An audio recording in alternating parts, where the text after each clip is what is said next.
दोस्तों, अगर आप दिवाली के दियों को बेकार समझकर फेंकने वाले हैं, तो भूल कर भी इन दियों को फेंकिएगा मत। ये दिए पूरे साल आपके काम आने वाले हैं। कई सारी आपकी दिक्कतें दूर होंगी।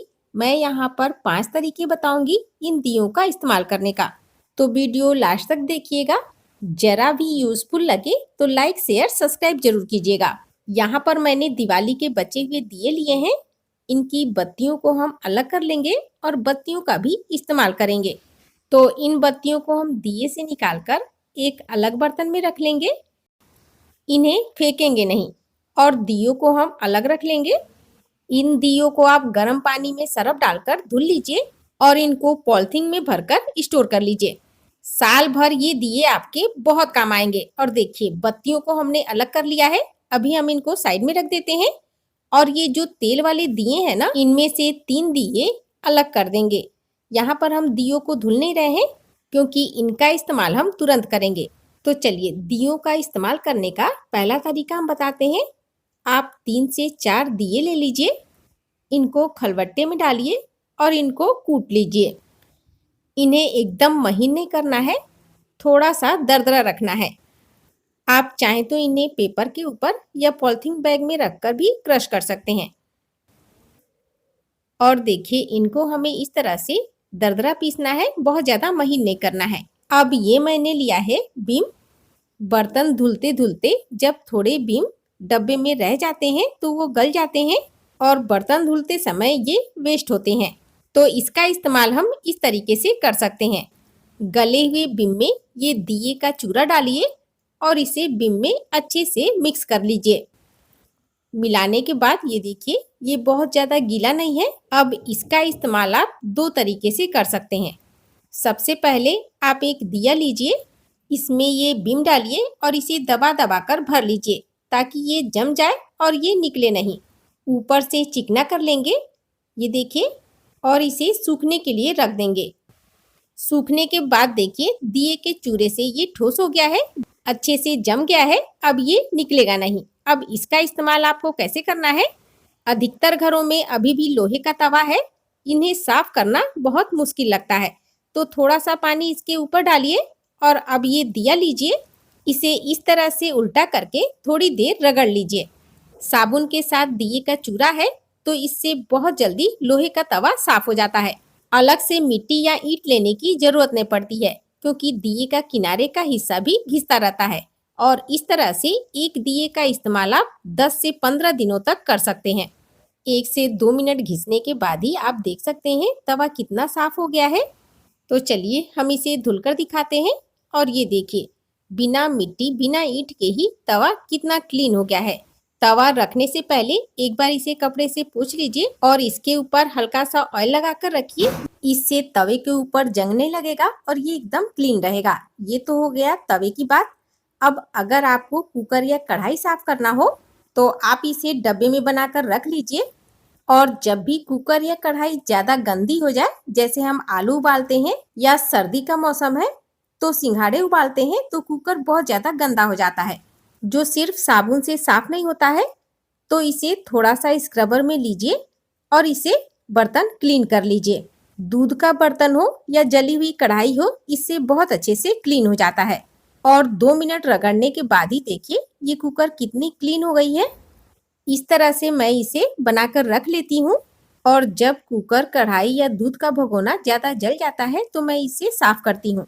इस तरह से अलग से हमें मिट्टी या ईंट लेने की जरूरत नहीं पड़ती है। अब चलिए, बत्ती का इस्तेमाल कैसे करना है ये मैं आपको बताती हूँ। इसके लिए हमने ये दिए लिए हैं। जो 3 तेल वाले दिए हमने अलग रखी थी वो ले ली है। इन दियों में हम ये बत्ती लगाएंगे। तो 3 से 4 बत्ती ले लीजिए, इनको फोल्ड कर लिए और इनको दियों में रखते जाइए।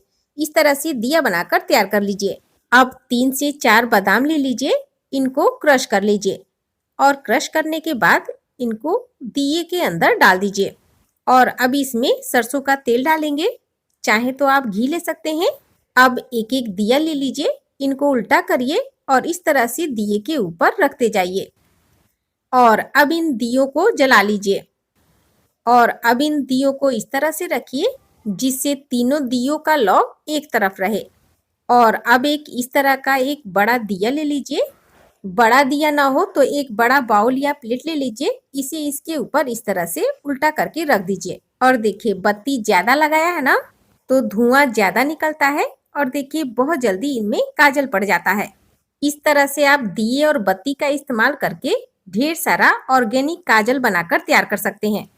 2 से 3 बूंद इसमें सरसों का तेल या बादाम का तेल डालिए और इसे मिक्स करके काजल बनाकर तैयार कर लीजिए।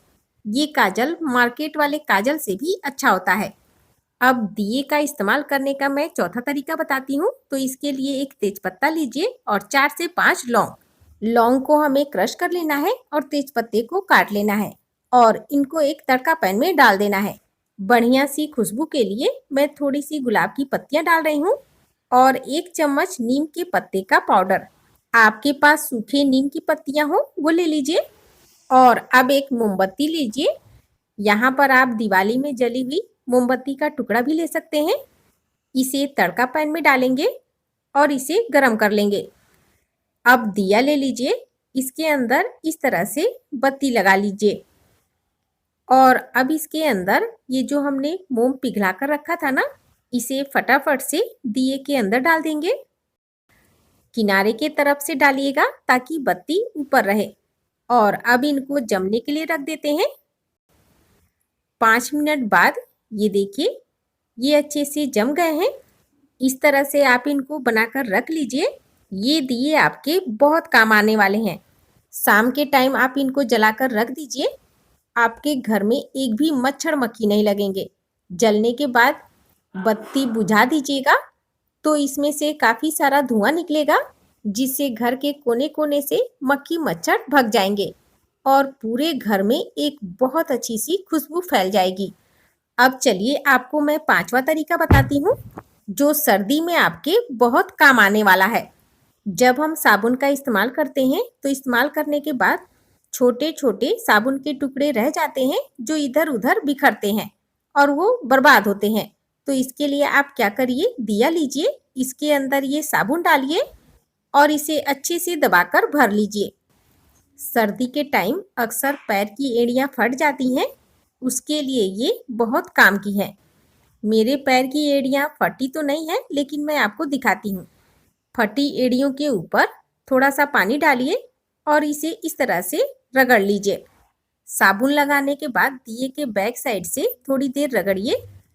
एड़ी आपकी एकदम क्लीन हो जाएगी। धुलने के बाद थोड़ा सा सरसों का तेल लगाइए, एड़ी आपकी फटेगी नहीं। इस तरह से दिए का इस्तेमाल करने का मैंने 5 तरीका बताया है। आपको कौन सा तरीका ज़्यादा यूजफुल लगा कमेंट में ज़रूर बताइएगा और वीडियो ज़रा भी पसंद आई हो तो लाइक शेयर सब्सक्राइब जरूर कीजिएगा। धन्यवाद।